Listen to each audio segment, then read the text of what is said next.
On a freezing night in February 1920, a police sergeant in Berlin noticed something near the Bendlerstrasse bridge. A young woman had just thrown herself into the Landwehr Canal. He pulled her out. She was soaking wet, shivering, and completely silent. She carried no identification, no wallet, no papers, no name. When the officers asked who she was, she refused to answer. They took her to the nearest hospital. Doctors tried again. Name, address, family, anything. She stared at them and said nothing. So they gave her a name of their own. They wrote it on her file in neat German handwriting. Fräulein Unbekannt, Miss Unknown. She was transferred to the Daldorf Asylum on the outskirts of Berlin, and there she stayed. Weeks turned into months. She barely spoke. She had visible scars on her head and body. The staff described her German as accented, possibly Russian, they thought, but nobody could be sure because she almost never talked. Meanwhile, the world outside was still reeling from war and revolution. The Russian Empire had collapsed, the Tsar was dead, and rumors, wild, conflicting, sometimes hopeful, swirled through the refugee communities of Europe about what had really happened to his family. Had they all been killed? Had some escaped? Could one of the Tsar's daughters still be alive, somewhere, hiding? In that atmosphere of uncertainty and desperate hope, a fellow patient at the asylum, a woman named Clara Putert, one day looked at Miss Unknown and made a claim that would echo across the entire 20th century. She said the silent woman was Grand Duchess Tatiana, daughter of the Tsar of Russia. The claim spread. Russian émigrés began visiting. A former naval captain came and said yes, she looked right. Others agreed. But Baroness Sophie Buxhoeveden, a former lady-in-waiting to the Tsarina herself, was brought to the asylum. She took one look and said flatly, "She's too short for Tatiana." A few days later, the woman in the bed spoke, one of the few times she had said anything at all. "I did not say I was Tatiana." She didn't correct the record. She didn't explain. She just let the silence do its work. But the seed had been planted, and in the years that followed, it would grow into one of the strangest, longest, and most heartbreaking deceptions of the modern age. Because if she wasn't Tatiana, then maybe she was the other one, the youngest daughter, Anastasia. To understand why anyone believed this and why so many people wanted to, we need to go back further. Back to a world of palaces, jewels, and a family that once seemed untouchable. The Romanov dynasty ruled Russia for just over 300 years. By the time Nicholas II took the throne in 1894, they were one of the wealthiest and most powerful families on earth. Palaces, private trains, a yacht, thousands of servants, Fabergé eggs at Easter. Nicholas married Alexandra, a German-born princess and granddaughter of Queen Victoria. Together, they had 5 children, 4 daughters and a son. Olga was the eldest, thoughtful and bookish. Tatiana was the most elegant, tall, poised, the one who most resembled their mother. Maria was gentle and warm. The family called her the Good One. Alexei, the only son and heir to the throne, was born with hemophilia, a blood disorder that made every bruise a potential emergency. And the youngest was Anastasia. She was, by almost all accounts, the troublemaker.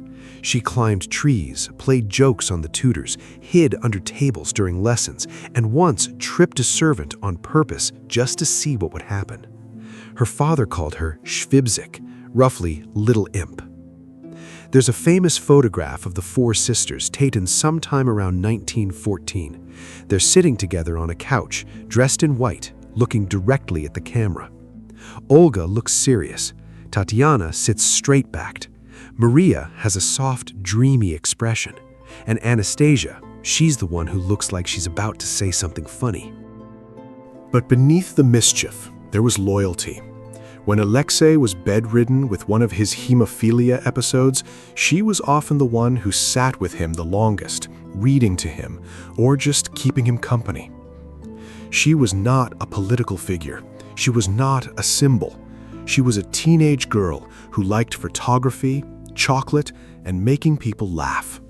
That matters, because the legend that came after would strip away everything human about her and replace it with a ghost, a mystery, a question mark. The four sisters were extraordinarily close.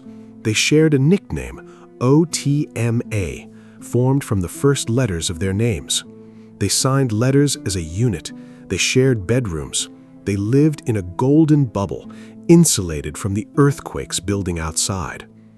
Because outside the palace, Russia was falling apart. The country was vast, poor, and deeply unequal. The First World War was grinding millions of soldiers into the mud.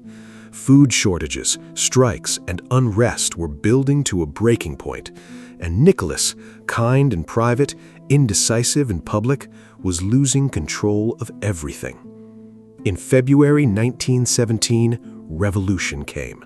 Strikes spread, soldiers mutinate. His own generals told him there was no path forward. On March the 15th, Nicholas abdicated, ending 3 centuries of Romanov rule. The family was placed under arrest, first at the Alexander Palace, where the children had grown up.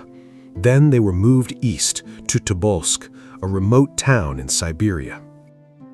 Life in Tobolsk was strange, a kind of suspended existence. They lived in the former governor's mansion, which was comfortable enough, but they were surrounded by guards and forbidden from leaving. Nicholas chopped wood every day. It became his obsession, something physical to do while the world he had ruled crumbled around him. The girls organized their own lessons, practiced languages with each other, sewed and read. Alexandra, always frail and anxious, retreated further into prayer and scripture. They were still, in some ways, a family. They had each other. They ate dinner together. The children put on small plays to pass the evenings. But the mood was shifting. The guards became rougher. Rations were cut. Butter and coffee were taken away. The soldiers drew crude pictures on the fence outside to humiliate the girls. And then, in the spring of 1918, the Bolsheviks decided even Tobolsk wasn't secure enough.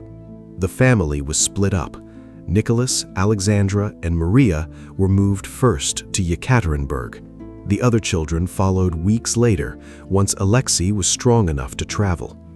They were taken to a merchant's house in the center of the city. It had been given an ominous name, the House of Special Purpose. The windows were whitewashed, so no one could see in or out. A tall wooden fence surrounded the building. Armed guards patrolled day and night. The family was confined to a handful of rooms upstairs, allowed into the small garden for 30 minutes twice a day. That was it. Their cameras were taken. Their belongings were searched. The guards scrawled crude graffiti on the walls and confiscated the family's money. One sentry fired a shot at Anastasia when she peeked out of a window. Rations were reduced to tea and black bread for breakfast, thin soup for lunch. Nuns from a nearby monastery brought food daily, but the guards took most of it. No visitors, no letters. When a Serbian princess came to the house in June and asked to see the family, she was turned away at gunpoint. Even so, they tried to hold on to routine. Nicholas kept a diary. The children studied languages to pass the time. They played cards in the evenings, and they prayed together, every day without fail. but they could feel the walls closing in. The Russian Civil War was raging. The White Army was advancing from the east, alongside the Czechoslovak Legion, a well-armed unit fighting its way across Siberia. Yekaterinburg was directly in their path. The Ural Regional Soviet faced a decision. If the Whites reached the city and freed the Tsar, he could become a rallying point. A living Tsar was a symbol.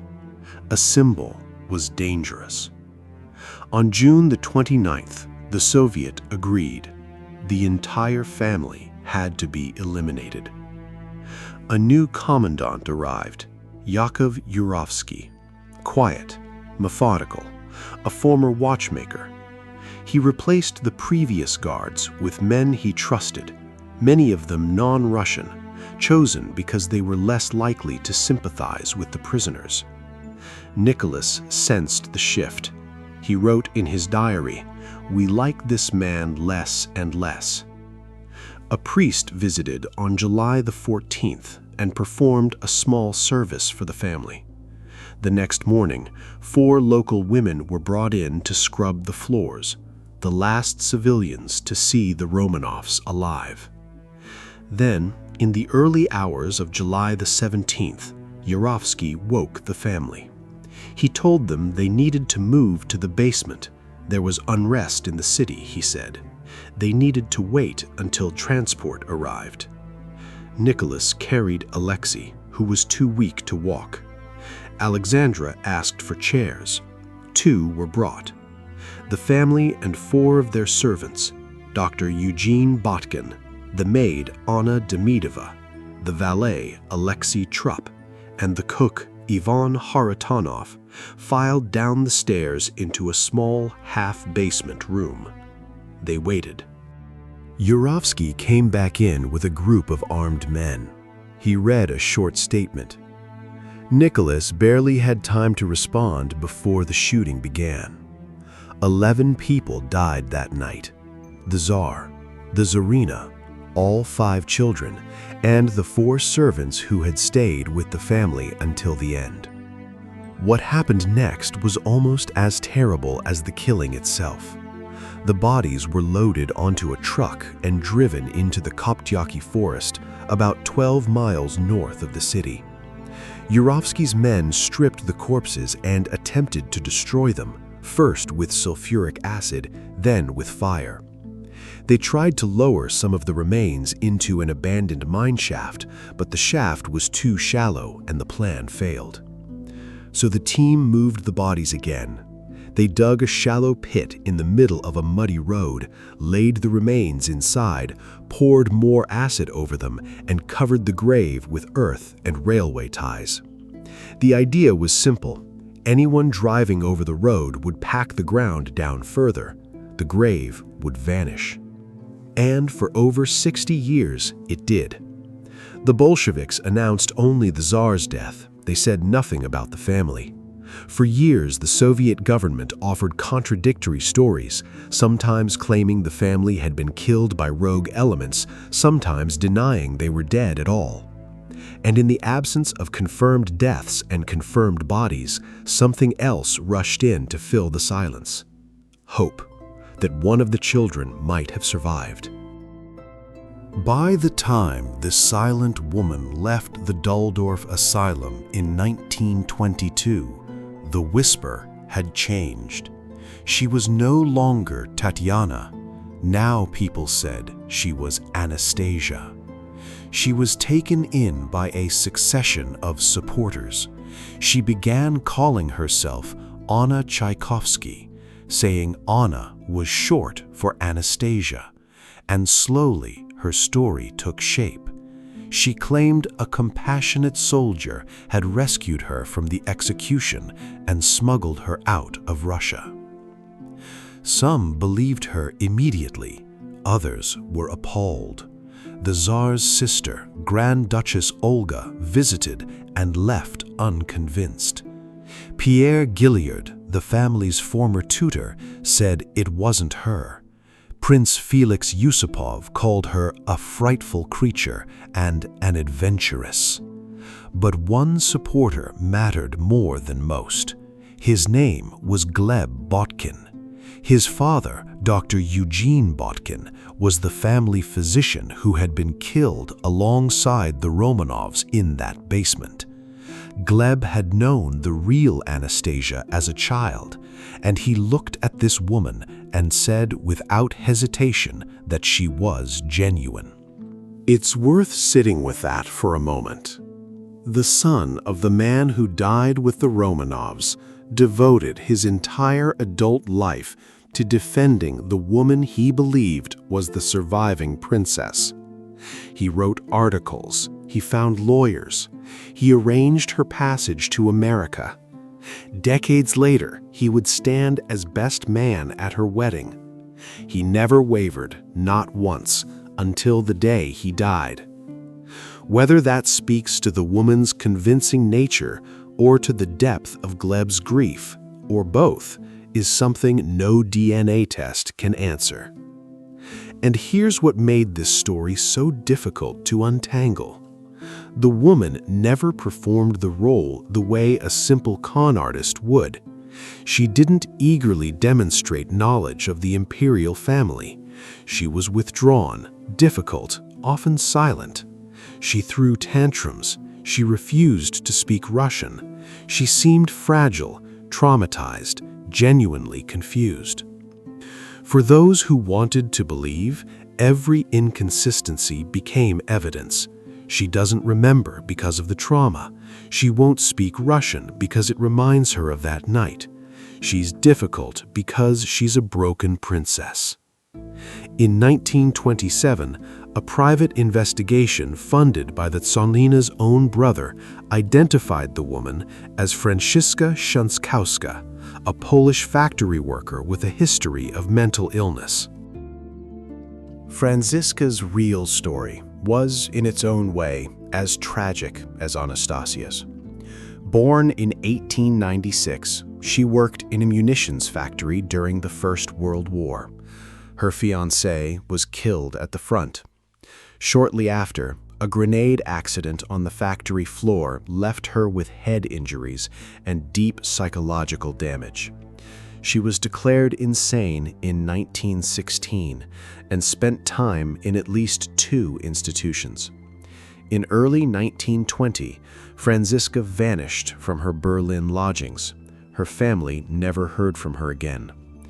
Weeks later, a nameless woman was pulled from a canal. Many historians now believe Franciszka didn't set out to deceive anyone, that she was a damaged woman who drifted into an identity others built around her. But the story only got bigger. In 1928, supporters brought her to America.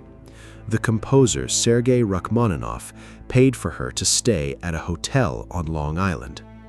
To avoid the press, she checked in as Mrs. Anderson. The name stuck. She became a sensation among New York society. For 18 months, she lived in the Park Avenue home of a wealthy socialite fascinated by the idea of hosting a lost princess.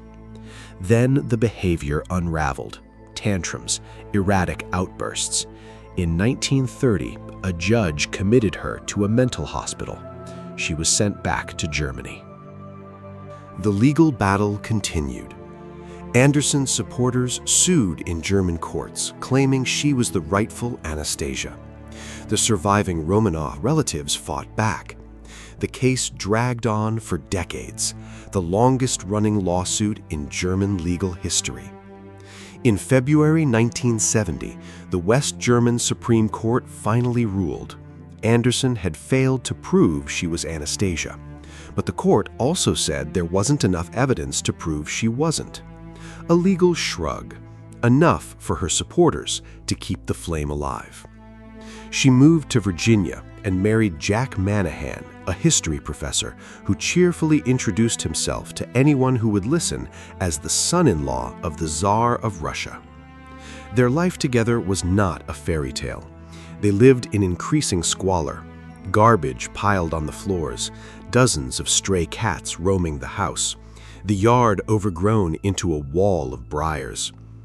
Anderson became convinced that Soviet agents were trying to kill her.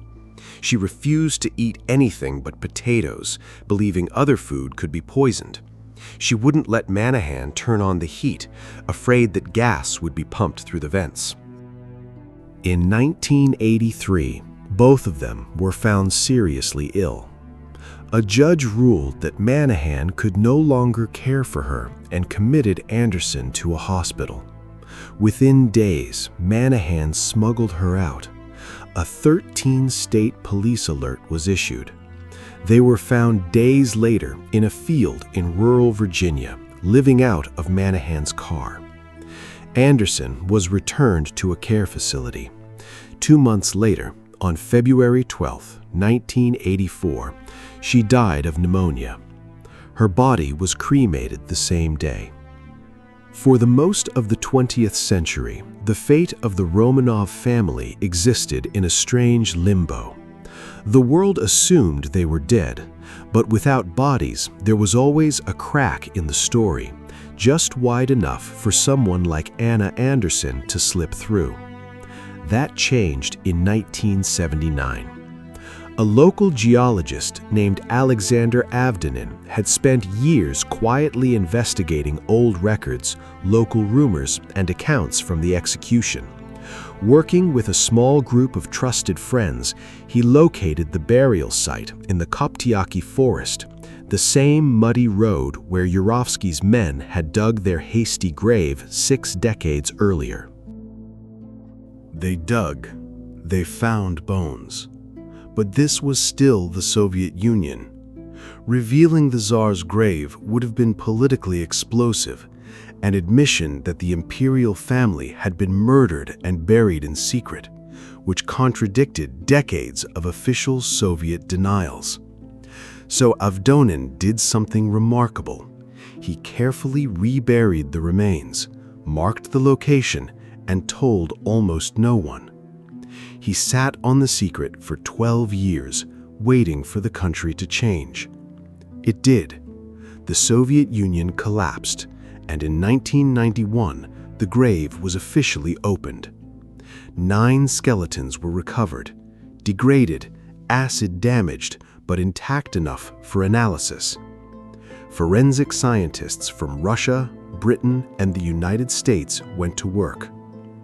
DNA testing was led by Dr. Peter Gill of the British Forensic Science Service and the Russian geneticist Dr. Pavel Ivanov. They extracted mitochondrial DNA from the bones and compared it to living relatives of the Romanovs. The key comparison was with Prince Philip, Duke of Edinburgh. His maternal grandmother was a sister of Tsarina Alexandra, making him a direct maternal line relative. The DNA matched.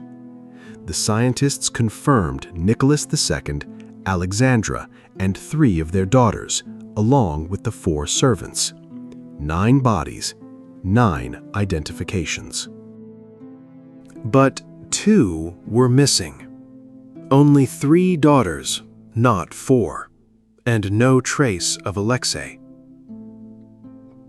Which daughter was absent became its own debate. Russian experts said Maria. American experts said Anastasia. The bones were too damaged for certainty, and without a separate DNA reference for each sister, the tests could confirm parentage but not tell one daughter from another. In 1998, the identified remains were given a state funeral in St. Petersburg, laid to rest in the Cathedral of Saints Peter and Paul, the traditional burial place of Russian emperors. Presidents and diplomats attended. Prayers were read. 80 years after the execution, the Tsar and his family were finally being honored. It should have been the final chapter. But the 2 missing bodies kept the question alive, and for the people who still believed in the Anastasia legend, the gap in the grave was all the proof they needed. She wasn't there, she could still be out there. 16 years passed. Researchers made several attempts to locate the second burial site, but the forest was vast and the records were vague. Then, in the summer of 2007, a group of amateur archaeologists working near the original site struck bone, 44 fragments in a shallow pit, roughly 70 meters from the first grave. 3 independent laboratories tested the remains in the United States, Austria, and Russia. Mitochondrial DNA, autosomal markers, Y chromosome profiles. One set of remains belonged to a male, aged roughly 12 to 15. His DNA matched Nicholas and Alexandra as parents. His Y chromosome matched a living Romanov relative. It was Alexei. The other belonged to a female, aged roughly 15 to 19. Her DNA confirmed her as a daughter of Nicholas and Alexandra. Every member of the family was now accounted for. 7 people, 2 graves, 0 survivors. And science had reached Anna Anderson as well. When she underwent surgery in a Virginia hospital in 1979, a tissue sample was preserved. After her death and cremation, it became the only biological material connected to her. For years, it sat in storage at Martha Jefferson Hospital in Charlottesville, a routine specimen in a routine archive, unremarkable to anyone who didn't know its significance. Then DNA technology caught up. In the 1990s, researchers extracted mitochondrial DNA from the tissue. First, they compared it to the Romanov remains. No match. Then to Prince Philip. No match. Then they tried something else. They compared it to Karl Mauscher, a great-nephew of Franciszka Szankowska, the Polish factory worker that investigators had identified all the way back in 1927. It matched. A separate test on a lock of hair found years later inside a book belonging to her husband confirmed the result. 70 years of mystery, and the answer had been sitting in the detective's report all along. Franciszka Szankowska, the woman from the munitions factory, the woman who lost everything, her fiancé, her health, her mind, and somehow became someone else entirely. Anna Anderson was not Anastasia. She never had been. The science was settled, but the story was not quite finished. In the year 2000, the Russian Orthodox Church canonized the Romanov family as passion bearers. Their remains were interred with state honors in St. Petersburg. Then, in 2015, the church challenged the DNA findings and called for the case to be reopened, not because there was new evidence, but because, for some, science wasn't enough to close a story this powerful. And the story had already taken on a life far beyond laboratories and courtrooms. In 1956, Ingrid Bergman won an Academy Award playing a woman who might be the lost princess. In 1997, an animated film told the same story to a new generation, a young heroine escaping revolution and reclaiming her identity. Millions of children grew up knowing Anastasia not as a historical figure, but as a character in a fairy tale. The real Anastasia never escaped. She died at 17 in a basement in the Urals. But the version of her that lived on, in films, in courtrooms, in the imagination of strangers, became something the real girl never had the chance to be. And maybe that's the real question this whole saga leaves behind. Not whether Anastasia survived, the evidence overwhelmingly says she didn't. But why so many people, for so long, needed her to? More than 200 people over the course of the 20th century claimed to be one of the Romanov children. Anna Anderson was simply the most famous, not because her evidence was strong, but because her mystery was irresistible. She never confessed, she never broke character, and perhaps she never could, because the woman behind the mask may have lost herself long before anyone else found her.